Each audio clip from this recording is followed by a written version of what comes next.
Tapestry, a new game by Stonemaier Games, a publisher that has become well known for large, heavy, physically but also conceptually Euro games with complex mechanics and with very high production values.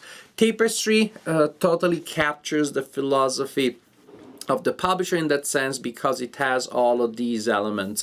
It is a game of engine building. You're advancing on technology tracks to get certain resources, not just because it's fun to grab them, but because they will allow you to get more things and to create the means to be more efficient than other player and collect more stuff and ultimately collect resources to collect other resources to collect our resources that will allow you to collect victory points. So it's all about the efficiency there. Minimal luck elements. So really it is about the thinking, it is about the planning. Definitely it is, however, a thinky, a fairly heavy Euro game. If you're playing it with 4 or 5 players and not everybody's experience, set aside 3 hours, 3.5 hours, easy, because that's how long it may take you. Once people are familiar with the game and they want to keep it snappy, then I found that you can play with 4 players in under 2 hours, and that is very reasonable. But the learning curve may be a little steep at the beginning. Be ready for that. Without further ado, let me show how Tapestry works. Each player has a personal area that will look more or less like this one. It is made of 3 different things. One is a civilization card that tells you the unique power of your civilization. There are several to choose from, and some are easier, more basic, some are a little more advanced and involved. So you may want to take that into account when you're assigning civilizations at the beginning. You can also assign them randomly. Here there is the area where you will build your capital city. You will move buildings from this area here to the open boxes of the sort of like Sudoku grid, and you will get benefits when you complete a 9x9 square and also when you connect an entire column or an entire row. But you won't be able to place buildings where there are those dots, but it is okay, they still count as already filled for the purpose of acquiring those bonuses that I was mentioning. The main area of the game probably for you is this one here though. Here at the bottom you have a track where you will record the amount of resources that you acquire and that you spend.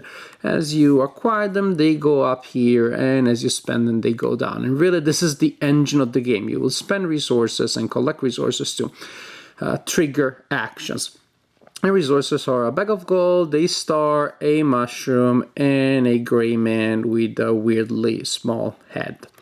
Here you have an area where you will place tapestry cards. These are very powerful cards, and you will play one. You will have the option of playing one during each income phase. They will add a lot of theme to your game so that, for example, you can become a colonialist renaissance or terraforming technocracy. Once I had a socialist dystopia, and at the time a theocratic militaristic society. So you will place those here when the time comes. We'll explain later what the income phase does, and you will simply gain the benefit that is indicated there. Here you have buildings that you can add to your capital. Remember that one? When you have the ability, when an action allows you to do so, to take a building from one of these tracks, you will simply remove it from there and place it in an available space here. What is interesting is that by doing so, are you not only filling up this area, which is good, but you're also revealing symbols, icons that are on those under those tracks. And during the income phase, basically, you will get all of the benefits of all the spaces that you have revealed. So, for example, if this is my situation, I check all tracks. Here we'll get to score. The little symbol there means score. In this case, I'll get to score how many technology cards I have. I will receive 2 bags of gold, and I will record that here. Then I look at the other things. I get to score, I get resources. Here I get a star, a tapestry card. I get to score areas that I control on the board, and so on and so forth. So basically you're unlocking scoring possibilities and more resources that you can spend to do stuff later.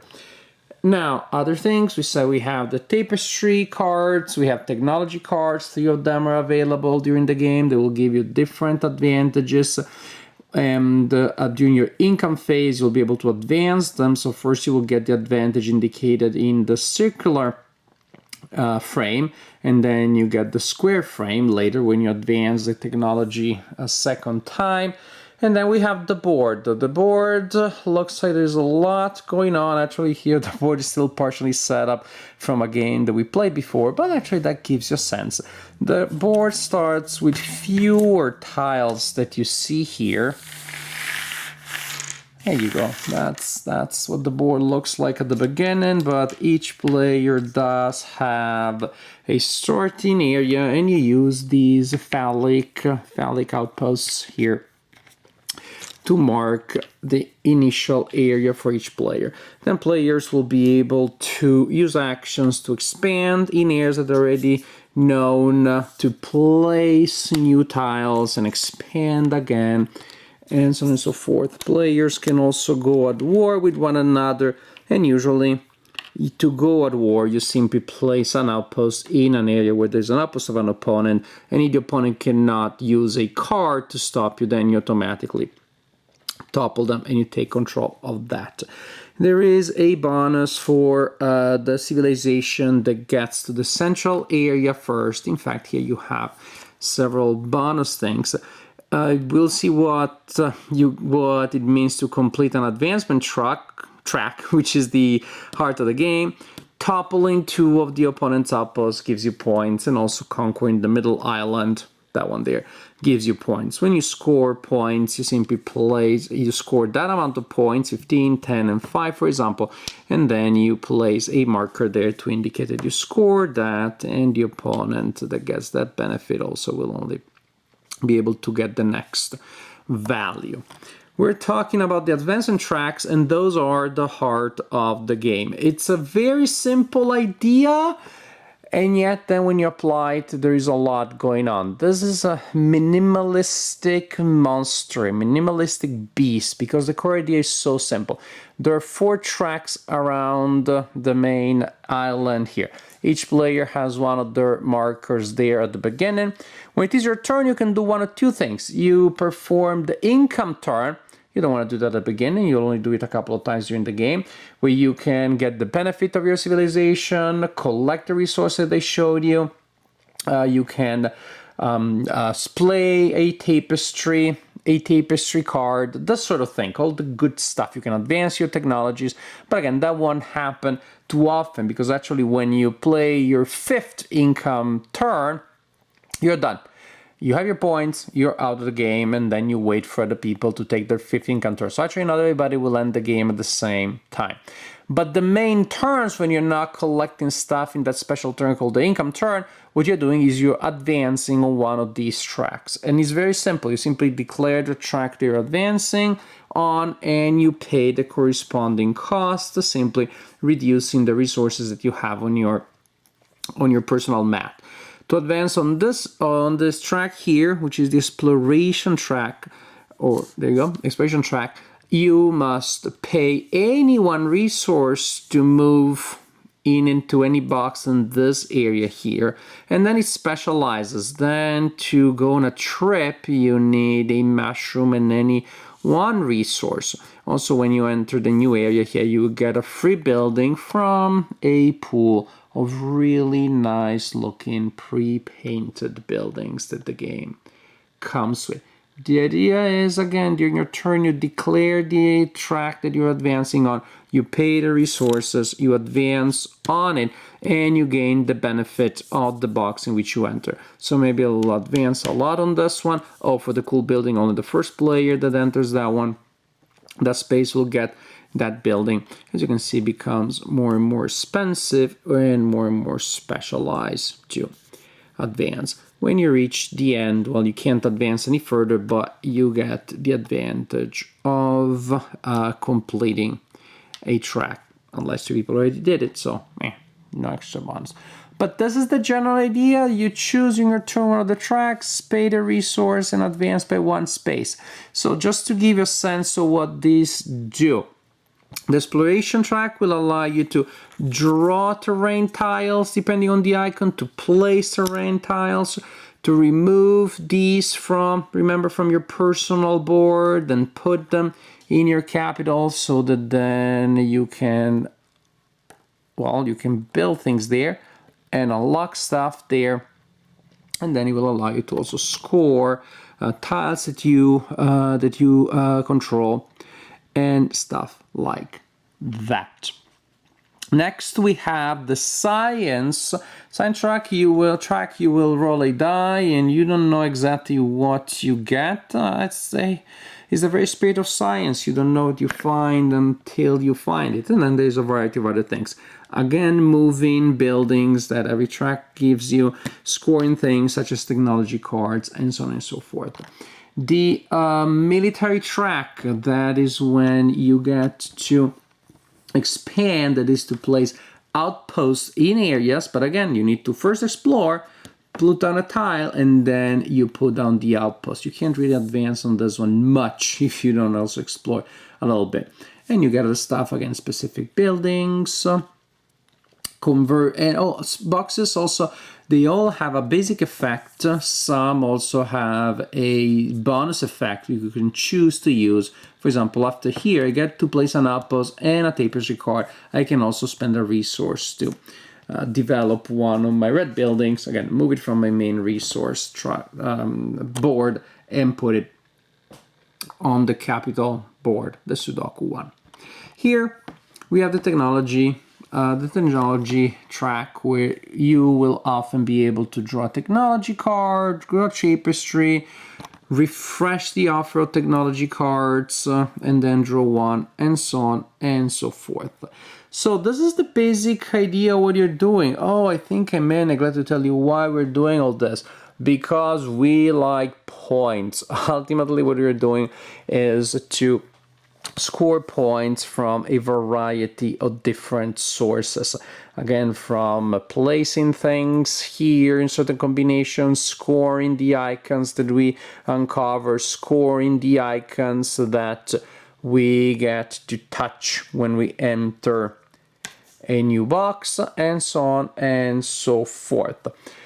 Advance, do the advancement. Again, during your turn, take several turns in which you'll advance on these tracks and you will do the corresponding actions.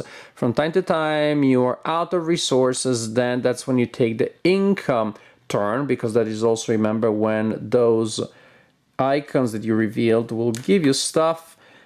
Play a tapestry card and repeat until you took your 5th income turn. Then wait until everybody else has done the same, and at the point the player with the highest score is the winner of the game.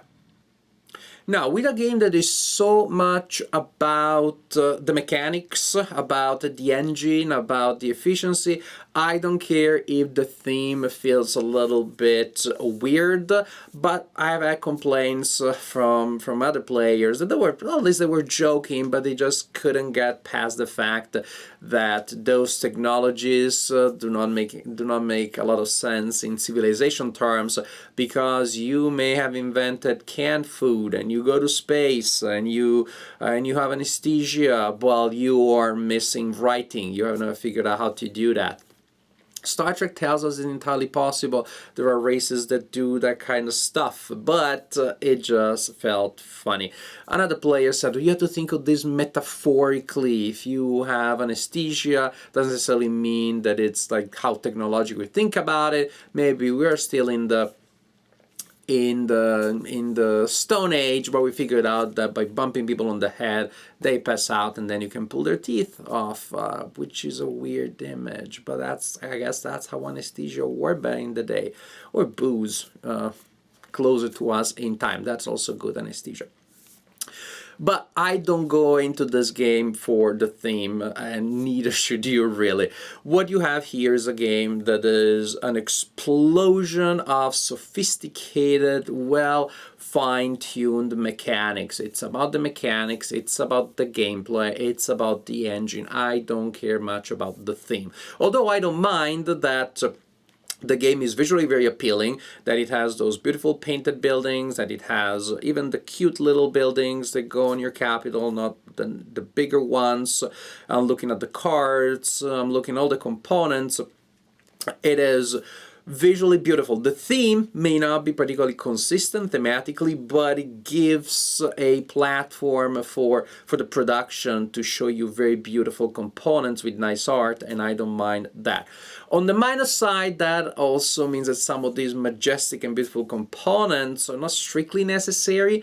The civilization card could be a little smaller with a smaller illustration, even no illustration at all. It would be functionally the same. Again, there's beauty in having this like large game on the table, but precisely because it's a massive production, it eats up so much table space. That is definitely something that you have to take into account. It's just a space hogger. But mechanically, it is such a solid game. It is a game that is not multiplayer solo, although there is a lot of independence in what you do, which to me is good because for a game that is this thinky, you may want to be able to think about your moves ahead as the players are taking their turn. Because if everybody just starts thinking about the strategy when it's their turn, then the game will never end and downtime will totally kill the fun. And you can definitely do that. In most cases, in fact, you have to decide where to go, and where the other players are exactly is not that important. You have the cases where players are racing to go to a certain spot first, which is very important because certain things score more or less depending on when you get them, as certain resources are limited. So there is that element. I would say there is a degree of interaction there for competition for resources, and from time to time we're just quote-unquote fighting on the board, that to me you have just that right balance between what other players can do to you and you to them, so the game doesn't feel multiplayer solo, but still you have enough agency and you can make independent decisions in most parts of the game, so that you can plan ahead, and that helps the game move along. I really like the flexible structure of the game, the fact that you can end your own era whenever you want. Usually it will be when you're completely depleted, you don't have any resources because you're trying to maximize resources as much as possible.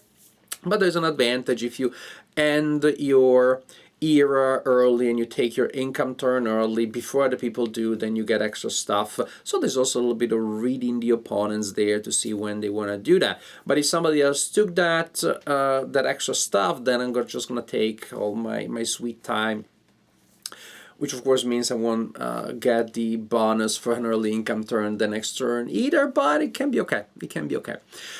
I like the flexibility. On the minus side, it may entirely be that the player finishes their own game 15 minutes or more before somebody else does. And, well, is that downtime still? You can actually, we've done that actually. Two players that finished early in one of our games, we just moved to the other side of the table. We still had a little bit of room available, and we played a quick card filler. But there is that. And, you can just sit there and watching horror as the last player takes several turns and the player was 80 points behind and wins by a large margin. And I don't know, if you like horror movies, that's how you feel when you see that happening. But that may be a problem for some players and in some groups. And definitely do not play this game with players that are prone to analysis paralysis, because they're just going to ruin the fun for everybody. But in general, Tapestry is a really solid game. It is really one of these heavy, satisfying Euro games at the end of playing one of which you are tired and maybe even exhausted, but at the same time you want to try again, because you always get the impression you could have done things a little bit better. Usually you have that let's play one more. feel with very light and quick games. After you play for 3 hours and you want to play again right away, to me that's a good sign. That's a sign of a really good design. I like it. I like it very much. I don't know how physically, practically often I'll get to play, just because it's such a big production to set it all up and put it back in the box, and I don't feel like teaching it to anybody anymore. I only want to play with players that already know it. I know there's a solitaire option, but I don't know that I'm gonna explore that all that much. When I play solitaire games, I prefer that with games that have to do more with combat, because they tend to be more intuitive. When you have an automa to handle the actions of a non-playing civilization, it can get a little convoluted. So I don't need that, because, well, because the game as is fun enough. I can just wait for the time where the stars are right and I can play with players that already know the game. And I think I'll enjoy it very much, because I've enjoyed it every time that I played it so far. I think it's a great game, not for everybody just because of the complexity, but if you can bring yourself and the group to commit to the level of complexity, well, then Tapestry is a very, very satisfying game.